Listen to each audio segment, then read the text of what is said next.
Usap-usapan ngayon sa mundo ng showbiz ang balitang magkakaroon umano ng bagong host ang It's Showtime sa taong 2026 kasabay ng pansamantalang pagliba ni Vice Ganda sa noontime show.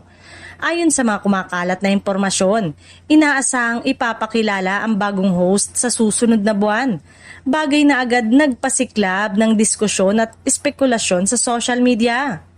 Matatandaang nauna nang ibinahagi ni Vice Ganda ang posibilidad ng mahabang pahinga mula sa telebisyon upang tutukan ang personal na plano nila ni Ayon Perez, kabilang ang pagbuo ng pamilya.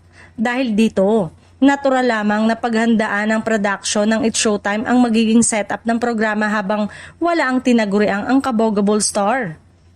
Bagamat wala pang opisyal na pahayag mula sa pamunuan ng ABS-CBN at ng It's Showtime, sinasabing maingat ang pagpili ng pansamantalang hahalili kay Vice.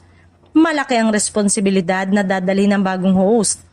Lalo't si Vice ang isa sa mga haligi ng programa at pangunahing nagbibigay kulay sa kakulitan, hugot at enerhiya ng show araw-araw.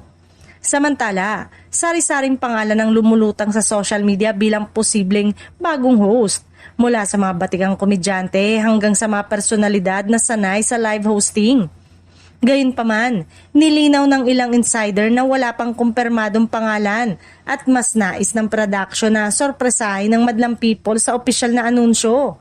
Habang hinihintay ang formal na pagpapakilala, patuloy namang umaasa ang mga tagahanga na babalik pa rin si Vice Ganda sa It's Showtime matapos ang kanyang pahinga. Para sa marami, pansamantala man ang pagbabago, nananatili ang paniniwalang mananatiling buhay at masaya ang noontime show.